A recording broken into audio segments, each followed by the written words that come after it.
Hi haters, welcome back to the channel. I am Mursha and today we are going to be looking at everybody's favorite streaming platform, Twitch. Also, yes, I am trying to show off my shirt. New merch coming soon, October 4th.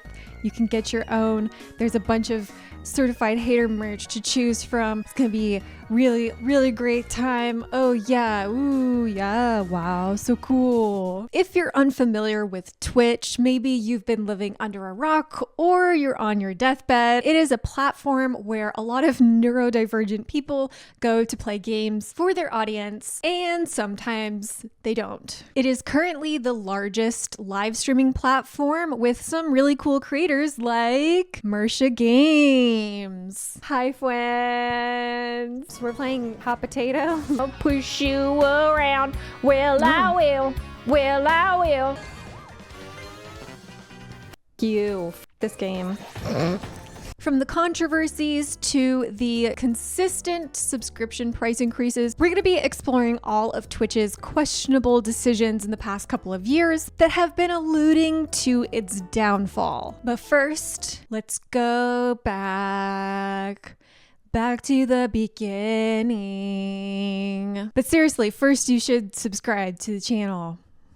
What the is Twitch? In 2007, Justin Wan started Justin.tv as a live streaming service that was basically one big IRL stream. This was coming off the heels of another popular video platform. Maybe you've heard of it. But 4 years later, in 2011, Twitch.tv branched off as a separate part of Justin.tv that specifically showcased live streaming games. In 2014, Amazon bought Twitch and rebranded it as Twitch Interactive. And we all know Amazon. When that pesky little Pecky gets its grubby little hands on anything, you know they're gonna wring out all the money that product is worth. After Twitch Interactive became a thing, there were some significant changes that happened on the platform, like Twitch Prime or Prime Gaming, ad revenue, bits or cheering, and additional categories other than just games. To no one's surprise, the corporate greed began very soon after this buyout. Now, Twitch wasn't always inherently bad. In fact, there have been some of the most surreal experiences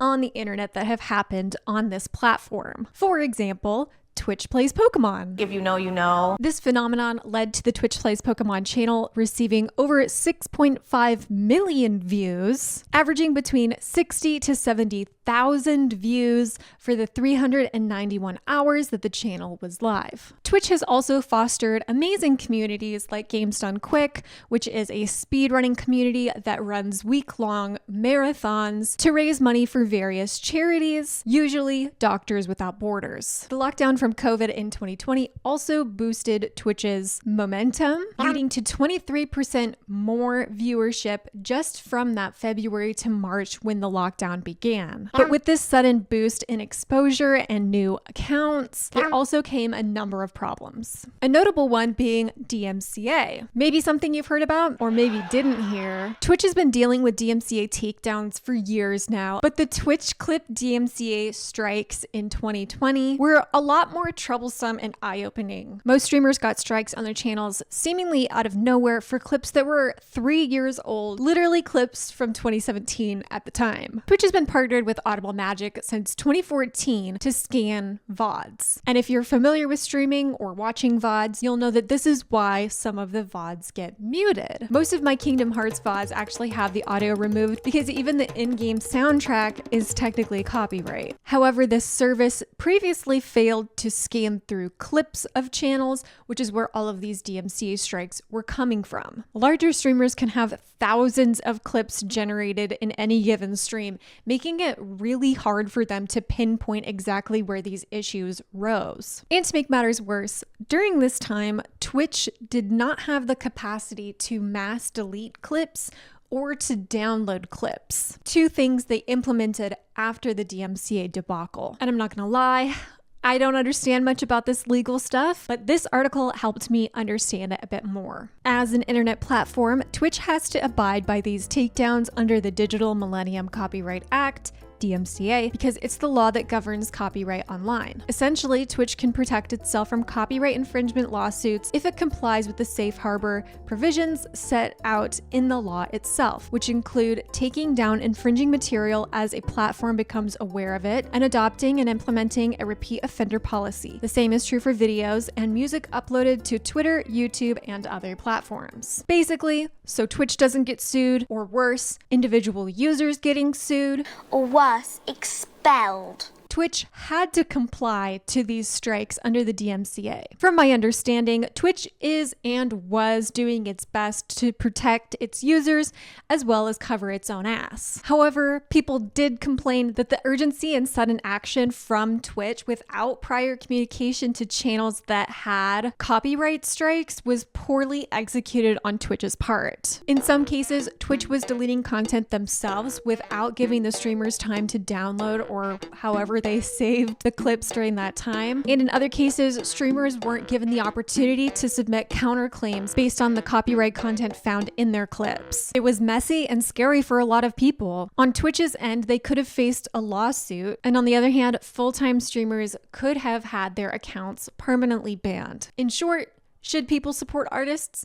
Of course, but is the DMCA basically antiquated based on how fast the internet has been changing the past few years?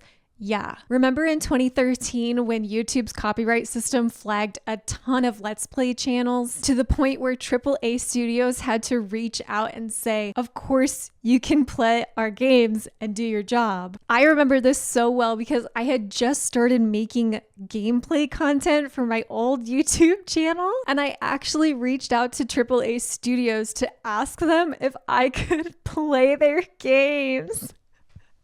And I actually got a response from EA. Overall, the way that Twitch responded to this situation was not well received, and this is something that we'll see a lot going forward. When hot tub streaming became popular in 2021, Twitch again faced a lot of criticism and backlash for allowing provocative content on their platform. It truly was a hot topic with hot people in hot water. Most of the people complaining about this were men, of course, but some women did come forward. For example, QT Cinderella, who was concerned about the implications of this kind of content on Twitch, specifically concerned with how viewers on Twitch might harass her or other female streamers to do similar content like hot tub streams. There was a ton of drama and arguing about this, and I'm not going to go over all that here because I can't stand to talk about incels more than I have to. Personally, I think that if women are confident enough to share their body and get their bag, then more power to them. Heck, I would do the same thing if I wasn't barely fitting into an A cup. And Twitch felt the same way about these streams, most likely due to the money that hot tub streamers were bringing in. In May of 2021, Twitch made a blog post about their stance on the matter, stating that they want to protect women and other streamers that people may find attractive, and drew a similarity between hot tub streams and how they allow body painting streams as a form of expression. However, due to all of this controversy around the hot tub streams, some channels had ads pulled from their channels without any prior warning or communication from Twitch, which they apologized for at the end of one of the sections in this blog post. This is funny to me because it's not even a separate section. It's just stuffed at the end of this blog post. It just feels like such a self-report from Twitch. To manage the backlash from these streams taking over categories like just chatting, and to rectify the ad revenue for affected channels, Twitch created a new category: pools, hot tubs, and beaches. This allowed for viewers to either easily find this category or to mute this category, and for brands to opt in or out of running ads on streams within this category. Earlier this year, Twitch updated their community guidelines to explicitly state that prolonged focus on intimate body parts is against their guidelines. They also included that you can't brag about the size of your dildos, which is really unfortunate because that was a main part of my stream, and I just want to apologize to my community. Looking at the category now, it's just weird. There are multiple hot bikini model channels that solely stream 24/7 reruns of bikini models on runways.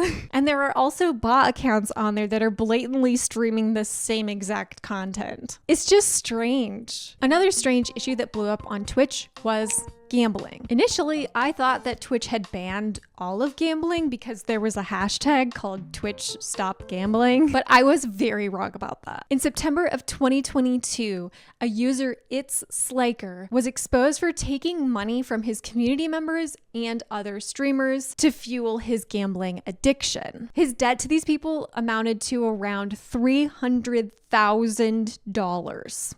Meanwhile, I feel guilty when my friends cover me for a $5 coffee at Starbucks.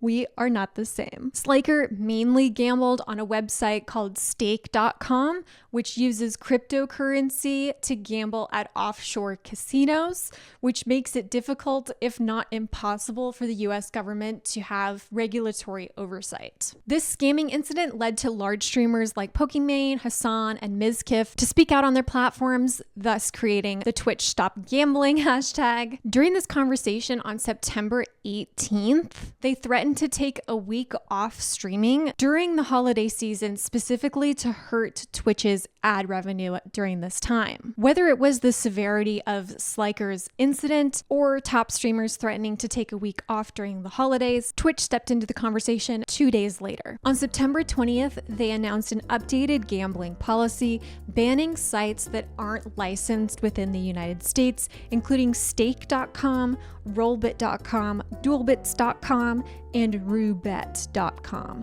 They stated, "We will continue to allow websites that focus on sports betting, fantasy sports, and poker, and that the gambling policy wouldn't take effect until the following month on October 18th. Twitch's swift response for this situation was criticized because of their constant lack of action where hate raids and bots take place, particularly for marginalized streamers like people of color or LGBTQ individuals. Unfortunately, hate raids and bots have been around since the inception of Twitch. Personally, I think one of the biggest issues with Twitch is that it's built around chronically online people that are most likely incel coded. It's sort of like America in that sense, a country founded on white supremacy, proceeding to build everything around that. Twitch is kind of similar in that regard, and it feels like it's constantly playing catch up to attempt to build a safer platform for its users. But could it be too little too late? I don't know why my brain is going to early 2000s music right now. In 2021, a significant amount of hate raids happened on Twitch. The face of the public Twitch emote PogChamp, Ryan Gutex Gutierrez, was found to be a sympathizer of the January 6th Capitol attack and incited more violence on his Twitter. Twitch swiftly removed this emote and worked with the community to find a better alternative, which apparently was to rotate the PogChamp emote every 24 hours to display different creators. I mean, this seems like a fun way to showcase diversity and different size creators, right? Wrong. 3 days into the rotation on January 11th, Twitch partner at the time named Critical Bard was chosen to be the face of PogChamp. They are very outspoken on their political stances, and as a non-binary Black streamer, they are an advocate of the Black Lives Matter movement. However, after being announced as the new face of PogChamp, they immediately received backlash from the Twitch community, mostly just those chronically online people we were talking about earlier, that actually began to pull up old tweets to fuel arguments about them being hypocritical and partaking in reverse racism. Critical Bard also received death threats and hate messages across all of their social media platforms. I understand that Twitch wanted to showcase their community, especially to replace a crazy conspiracy theorist, but racism on Twitch, particularly with the use of Twitch's own emotes, is absolutely nothing new. Knowing how previous Black emotes have been used on Twitch, it's not surprising, but equally as disappointing to see what happened with that PogChamp emote on that day. Like, especially after following the aftermath of Trump's Proud Boys storming the Capitol, Twitch should have been so proactive regarding the protection of these chosen individuals. Like, you can't just choose a black streamer to be the face of the emote, say that you're promoting diversity, and then do absolutely nothing when said streamer is being harassed and the emote is fueling racist messages all day long. A similar situation happened in 2020 with Ferociously Steph, who was then a new member of the Safety Advisory Council that Twitch formed to help provide input on some of Twitch's issues, including work-life balance, safety and moderation, and the protection of marginalized groups. In her bio from Twitch's announcement of the council, she states that she vehemently opposes non-inclusive game mechanics such as voice chat, particularly regarding competitive gaming. This was blown out of proportion, and people thought she was Twitch staff because nobody knew what the Safety Advisory Council even was. And then people dug up old clips of her, an infamous one being her getting a head massage from her partner at the time while impersonating a deer. It got posted to Reddit under the caption Twitch staff BTW, and she received so much unwarranted hate. Twitch didn't respond to the situation for 5 days, and every single day the situation got worse. When they finally responded, Twitch only made a blog post about what the Twitch Advisory Council's purpose is. They also mentioned that harassment directed at council members or anyone at or on Twitch only underscores the importance of this council. We do not condone bullying or harassment of any kind and will continue to take action against accounts who engage in that behavior. Which to me just seems like a very blanket statement of no, don't do that, guys.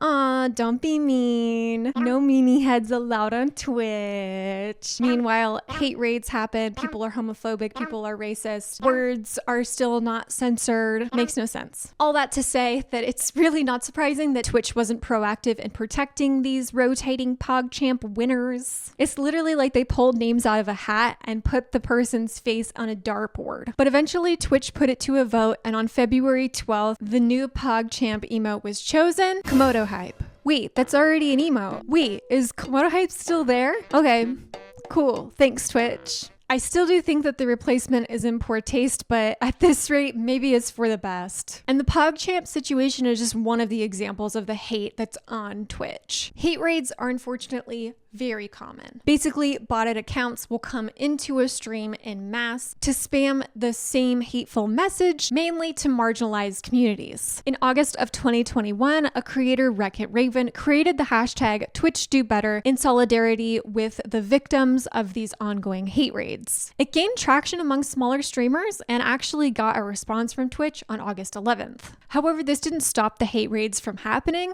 and streamers were still ill-equipped to deal with the influx of bots on their channels. Wreck-It Raven then organized a day off Twitch on September 1st to boycott and raise awareness of the ongoing hate across Twitch. Contrary to some popular streamers' opinions at the time, the movement did gain enough traction to put a dent in Twitch's viewership on that day. And on September 9th, Twitch filed a lawsuit against 2 creators, Creatine Overdose and Cruise Control, who created a large number of bots. Twitch alleges that Cruise Control was responsible for making about 3,000 bots associated with these raids, and the case was won by Twitch, awarding them with $328,164 in damages. And I am very curious where that money went. If anyone has any additional information about that, please let me know. The #TwitchDoBetter hashtag was also used in attempts to bring light to creator revenue splits. And if you're new to Twitch, or maybe you just don't know, the baseline agreement for affiliates and partners is a 50-50 revenue split for subscriptions. For years, streamers have been advocating for a 70-30 split for all creators,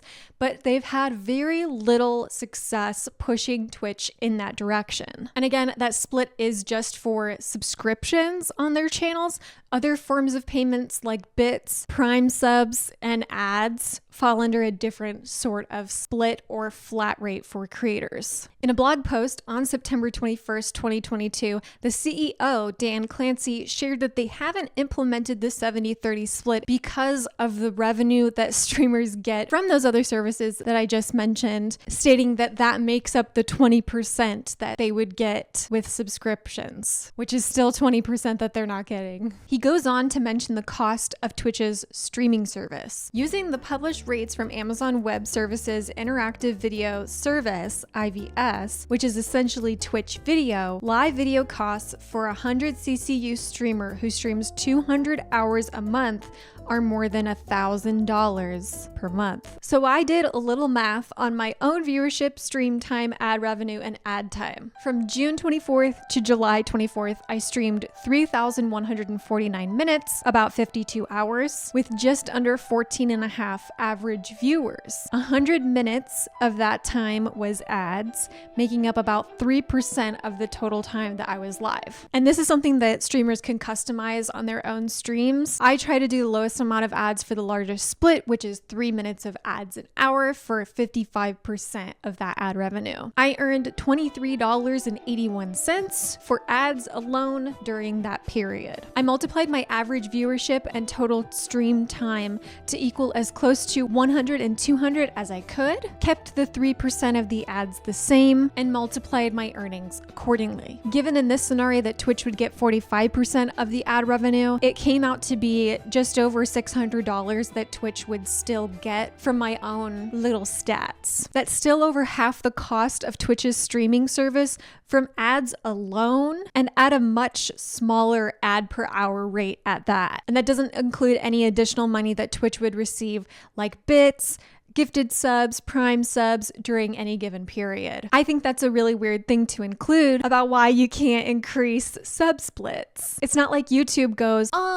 well, you actually have too many long form video essays about how Stardew characters are fuckable, so we can't pay you fairly because we're actually not profitable using this here service, which is something that the CEO said himself at the beginning of this year following 500 more layoffs at Twitch. There were additional layoffs the year prior when Amazon let go of 9,000 workers. At that time, 400 of which were Twitch employees. So yeah, cool to know that Twitch isn't profitable right now. It makes me feel great. In the same blog post regarding the cost of Twitch's streaming service, it's mentioned that some streamers had premium deals, which was touched on really vaguely, but seemed to have something to do with an increased revenue split that wasn't public knowledge to anybody. Twitch stated, for these streamers still on these premium deals, we're adjusting the deal so they retain their 70-30 revenue share split for the first $100,000